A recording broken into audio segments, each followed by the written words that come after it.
Hey my families, welcome back to our channel YMSC Family Lifestyle. First time நம்ம சேனலை பார்க்குறீங்கன்னா மறக்காம நம்ம சேனலை சப்ஸ்கிரைப் பண்ணிக்கோங்க. அப்படி பக்கத்தில் இருக்கிற பெல் ஐக்கானையும் கிளிக் பண்ணிக்கோங்க. அப்போ தான் நம்ம போடுற வீடியோவோட ஒவ்வொரு நோட்டிஃபிகேஷனும் உங்களுக்கு வந்து கிடைக்கும். இன்றைக்கி வந்து உங்ககிட்ட ஒரு சூப்பரான ரெசிபியோட தான் வந்திருக்கேன். வாங்க அது எப்படி பண்ணணும்னு நம்ம பார்க்கலாம். அது வந்து நான் வந்து கூனியை வச்சு முட்டைப்பொடி மாஸ் பண்ணியிருக்கேன். அதுக்கு வந்து நான் கொஞ்சம் ஒரு கூனியை எடுத்து அதை நல்லா ஒரு 4-5 தண்ணி நீட்டாக க்ளீன் பண்ணி எடுத்து வச்சுருக்கேன். இதை எந்த அளவுக்கு க்ளீன் பண்ணுறோமோ அந்த ரொம்ப நல்லது. ஏன்னா இதில் வந்து மண் அதிகமாக இருக்கும். அதனால் நல்லா க்ளீன் பண்ணி எடுத்து வச்சுக்கோங்க. இப்போ இது செய்கிறதுக்கு என்னென்ன பொருட்கள் தேவைங்கிறத நம்ம பார்த்துடலாம் வாங்க. அதுக்கு வந்து நான் ஒரு 20 சின்ன உள்ளி, உங்களுக்கு பல்லாரி வேணும்னா பல்லாரி போட்டுக்கோங்க. நான் வந்து சின்ன உள்ளி தான் எடுத்திருக்கேன். சின்ன உள்ளி ஒரு 20 எடுத்து நீட்ட வாக்கில் கட் பண்ணி வச்சுருக்கேன். ஒரு தக்காளி எடுத்து அதையும் கட் பண்ணியிருக்கேன். ஒரு 2 பச்சை மிளகா, கொஞ்சம் கருவேப்பிலை, ஒரு 3 முட்டை. இந்த இவ்வளோ இன்க்ரீடியண்ட்டையும் வச்சு தான் நம்ம இன்றைக்கி வந்து இந்த முட்டைப்பொடி மாஸ் வந்து பண்ண போகிறோம். இந்த கூனியை வச்சு நம்ம காரச்சம்பல் செஞ்சாலும் இன்னும் அதை விட டேஸ்ட்டு சூப்பராக இருக்கும் பார்த்துக்கோங்க. நம்ம ஏற்கனவே நெத்திலி கருவாடு சம்பல் வந்து நம்மளோட சேனலில் நான் வந்து போஸ்ட் பண்ணியிருக்கேன். அதே மெத்தடில் நம்ம அந்த கூனி சம்பளையும் செய்யலாம். அந்த காரச்சம்பல் வச்சு சாப்பிடும்போது இன்னும் நல்லாயிருக்கும். இப்போ வந்து நம்ம வந்து ஒரு கடாயை அடுப்பில் வச்சுட்டு அதில் வந்து நான் வந்து கொஞ்சோல தேங்காய் எண்ணெய் ஆட் பண்ணிக்கிறேன். உங்களுக்கு எந்த எண்ணெய் வேணாலும் நீங்கள் ஊற்றிக்கோங்க. நான் வந்து கொஞ்சம் தேங்காய் எண்ணெய் ஊற்றிக்கிறேன். கொஞ்சோல போதும், ரொம்ப ஊற்றாதீங்க எண்ணெய். இப்போ எண்ணெய் நல்லா காஞ்சி வந்ததுக்கப்புறம் நம்ம கொஞ்சோல கடுகு போட்டுக்கலாம். கடுகு நல்லா பொரிஞ்சு வந்ததுக்கப்புறம் கொஞ்சோல சின்ன சீரகம் போட்டு அது நல்லா வெந்து வந்ததுக்கப்புறம் நான் வாசனைக்கு வந்து கொஞ்சோல செத்து போல் பெருஞ்சீரகம் போட்டிருக்கேன். அது போட்டோன்னா கொஞ்சம் மனம் நல்லாயிருக்கும். ஏன்னா எக்கு நம்ம சேர்க்குறதுனால கொஞ்சம் அது பெருஞ்சீரகம் போட்டோன்னா இன்னும் கொஞ்சம் நல்லாயிருக்கும். இது 3 நல்லா வெந்து வந்ததுக்கப்புறம் நம்ம வந்து வெட்டி வச்சுருக்கிற சின்ன உள்ளியை வந்து அதில் ஆட் பண்ணிக்கலாம். அதையும் நல்லா நம்ம வதக்கி விட்டுக்கலாம். நம்ம வந்து ரொம்ப நல்லா வதங்கணும் அப்படின்னு கிடையாது. சின்ன வெங்காயம் வந்து நமக்கு நார்மல் வேக்காடு வந்தால் போதும். ஏன்னா இது பொடி மாஸ் தானே, அதனால் கொஞ்சம் நம்ம அது இதாக இருந்தால் தான் நல்லாயிருக்கும். அது வெந்ததுக்கப்புறம் நம்ம பச்சை மிளகாவையும் அதில் தட்டிக்கலாம். பச்சை மிளகாவும் நல்லா வெந்து வரட்டும். அது நல்லா வெந்து வந்ததுக்கப்புறமா நம்ம வந்து இதுக்கு வந்து கருவேப்பிலை ஆட் பண்ணிக்கலாம். கருவேப்பிலை ஏற்கனவே எடுத்து வச்சுருக்கோம்ல, கொஞ்சோல போட்டால் போதும். அந்த கருவேப்பிலையும் வாசனைக்கு கொஞ்சோல போட்டுக்கலாம். அதையும் போட்டு நல்லா நீங்கள் வதக்கி விட்டுக்கோங்க.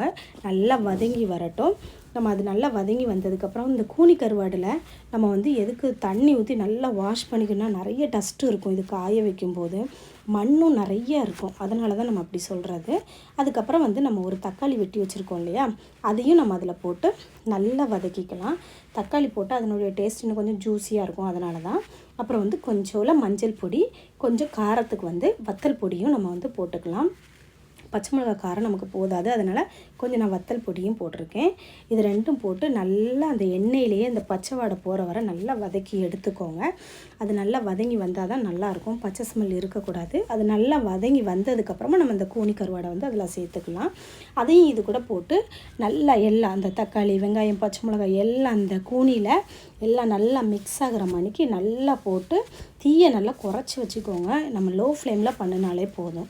இப்போ எல்லாம் போட்டு நல்லா வதக்கி எடுத்து பாருங்கள். எல்லாம் நல்லா எனக்கு கோட்டாகி நல்லா மிக்ஸ் ஆகி வந்துட்டு இந்த டைமில் நம்ம வந்து நம்ம முட்டை எடுத்து வச்சுருந்தோம்ல, அந்த முட்டையும் வந்து அடித்து ஊற்றிக்கலாம்.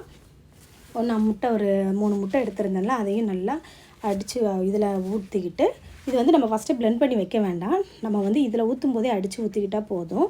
இதில் ஊற்றிக்கிட்டு நல்லா நம்ம வந்து அதை வந்து மிக்ஸ் பண்ணி விடலாம். நம்ம வந்து விடாமல் கிண்டிக்கிட்டே இருக்கணும். அப்போ தான் எல்லா இடத்துலையும் அந்த முட்டையோட இது வந்து நமக்கு வந்து கோட்டாகும். அதனால் பாருங்கள், இதேமாரி நம்ம நல்லா கிண்டணும். தீயை வந்து குறைச்சி வச்சுக்கோங்க, இல்லைன்னா அடி பிடிச்சிரும். பாருங்கள், இப்போ முட்டைலாம் நம்மளுக்கு அழகாக உதிரியாக வந்த மாதிரி எந்த அளவுக்கு நல்லா கோடாகி நல்லா அழகாக வந்திருக்கு பாருங்கள்.